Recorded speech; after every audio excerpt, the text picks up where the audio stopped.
rakyat Malaysia mulai resah dengan kemajuan Indonesia yang nyata. Sahabat bagi media, sebagian rakyat Malaysia mulai merasa resah dengan kemajuan yang nyata di Indonesia.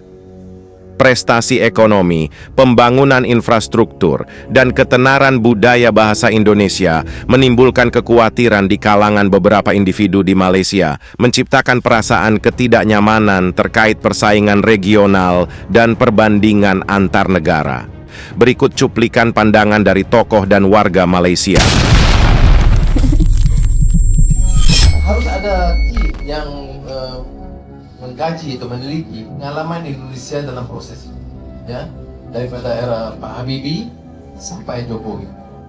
Apa kekuatannya, apa kelemahannya, apa yang menyebabkan keresahan rakyat, apa isu terbesar yang dibangkitkan, dan mengapa hal itu berlaku. Hal ini harus kita teliti supaya kita tidak mengulangi. Kita hanya mempelajari yang sukses dan tidak mengulangi kelemahan-kelemahan. Indonesia, pilihan raya mereka hebat berkempen dengan berbagai grup. Ada gompolan dipanggil golongan putih supaya orang tidak keluar mengundi. Kumpulan itu pun ada, kuat, mereka berlawan, tapi politik mereka stabil. Adakah Malaysia patut mengambil Indonesia sebagai satu role model untuk kita bangunkan negara kita menjadi sebuah negara yang kuat dan stabil? Saya boleh setuju dalam beberapa sudut, kerana peristiwa yang menyedihkan telah lama ditinggalkan oleh rakyat Indonesia. Kita juga berlaku perkara pergolakan politik yang sama pada tahun 98 dan juga krisis ekonomi yang sama. Cuma Indonesia, bagi saya, mereka telah melalui fasa-fasa perik tersebut berbanding kita. Dan alih itulah mereka berjaya menghasilkan pimpinan seperti Jokowi. Dan kita lihat betapa banyaknya pelapis-pelapis mereka yang boleh mewarisi kepimpinan Pak Jokowi. Tapi semua ini tidak bermakna Malaysia tidak ada. Malaysia pun ada. Cuma kita dalam fasa di persimpangan, in transition lagi. Beban politik lama masih belum surut. Watak-watak lama masih lagi merajui perjalanan politik negara. Jadi ini yang membuatkan Malaysia sukar untuk bangun menjadi seperti Indonesia. Sedangkan Indonesia sudah tinggalkan fasa lampau itu. Adakah ekonomi Indonesia akan outperform ekonomi Malaysia? Yang ni cakap-cakap ni sekarang ni tengah berlaku di kalangan Malaysian business people, yang mana mereka invest di Indonesia, mereka ada syarikat di Indonesia, mereka melihat perkembangan yang berlaku di Indonesia, kerana mereka dapat melihat kemajuan yang semakin ketara itu, tuan-tuan. Indonesia ni dia dah close the gap antara Indonesia dengan Malaysia. Saya bagi contoh untuk you guys lah. Pada tahun 1999, kita punya GNI per capita, Gross National Income, masa tu 3,430 macam tu. Indonesia hanya 500 lebih saja US dollar. Itu bermaksud kita 6 kali ganda. GNI kita tu 6 kali lebih besar daripada Indonesia. Fast forward 20 years, 24 years, 25 years after that, sekarang ini dia telah close the gap daripada 6 kali ganda kita lebih besar daripada dia. Dia telah close the gap kepada 2.57 saja. Bermaksud Indonesia telah progress lebih baik, guys. Dan Indonesia bukan saja outperform Malaysia, dia juga outperform Indonesia. Kalau kita guna measurement yang sama, GNI per capita by 1999 dengan 2022,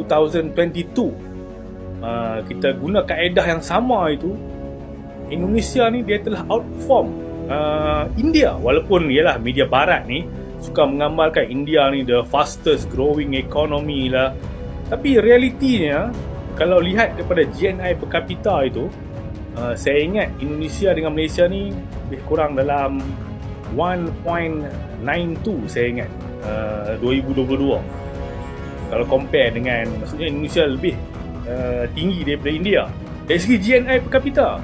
Jadi Indonesia telah outperform dua ekonomi ni, Malaysia dan India, kedua-duanya. Jadi Indonesia progress lebih cepat lagi.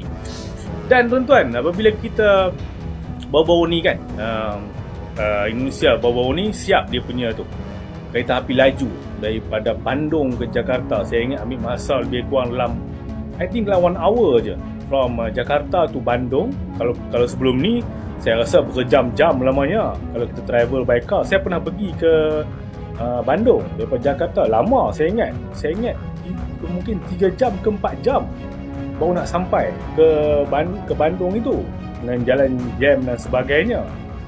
Dan sekarang ni kereta api lagi telah siap, tak sampai sejam dah boleh sampai. Dan the Indonesian are happy about the projek kereta api laju itu. Dan bila ditanya kepada public Indonesia, mahu tak mereka extend lagi? Maksudnya daripada Bandung itu extend lagi ke Jawa Timur, ke kota-kota di Jawa Timur. Mereka kata mereka nak, tuan-tuan. Kerana ia kemudahan, laju, tak ada jam dan sebagainya. Walaupun media-media barat ni banyak menggambarkan ni trap lah, orang kata apa, China nak, orang kata apa, perangkap Indonesia lah dan sebagainya. Ini portray daripada media barat lah. Sebab tu kita kena tengok sama realiti satu media barat ni dia jahat. Dia suka gambarkan benda-benda yang negatif. Kalau projek itu tak menguntungkan dia tak ada bahagian dalam projek itu, tak sesuai dengan kepentingan dia akan gambarkan benda-benda yang buruk pada saingan dia. Kemudian terdapat company Malaysia, you guys, company Malaysia yang dah invest di Indonesia, manufacturing lah. Saya ingat dalam 15 to 20 years.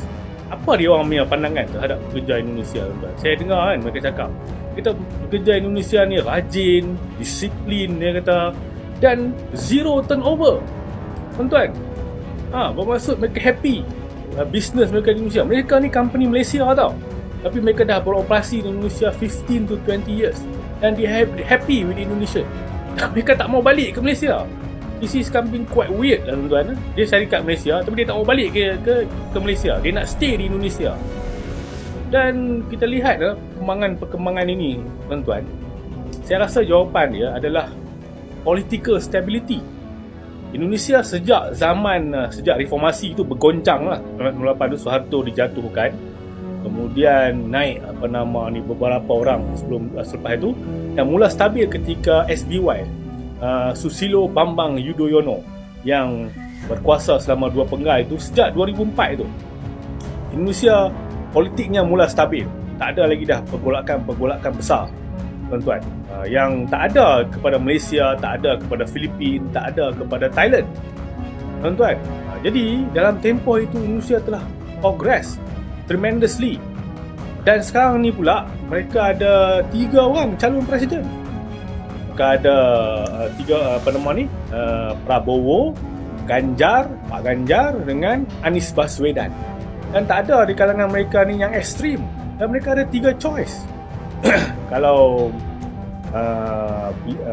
yang akan datang ni tak lama lagi, pilihan pusingan pertama, kalau tak ada yang lebih 50%, tak ada clear win, dia akan pergi ke pusingan kedua. Jadi kalau mereka dapat pemimpin presiden yang bagus kali ini, mereka ada 3 pilihan yang bagus kali ini, that means mereka akan enjoy political stability 5 to 10 years lagi. Jadi ke mana Malaysia selepas itu? Sekarang ni masih lagi politik kita sejak 2018 sehingga sekarang ni masih bergolak, tak stabil, terperangkap dengan krisis politik. Jadi Indonesia dalam 5 ke 10 tahun lagi, dia punya ekonomi dia akan grow. Tambah pula sekarang ni dia pula buat satu highway lagi, Trans Sumatera, daripada Aceh itu sampai ke Lampung. Itu ada 2,000, saya ingat lebih kurang dalam 2,800 km. Kalau kali Malaysia ni saya ingat lebih kurang 3 kali Malaysia tu, dia punya panjang tu. 2,800 km dia akan connect daripada bandar-bandar di Sumatera itu. Indonesia ni dia punya potensi, dia punya populationnya besar, dia punya natural resources banyak.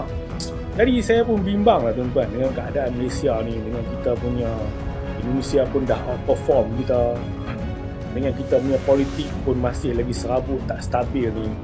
Jadi adakah dalam tempoh 5 tahun akan datang kita pula akan migrate ke Indonesia untuk cari kerja di sana?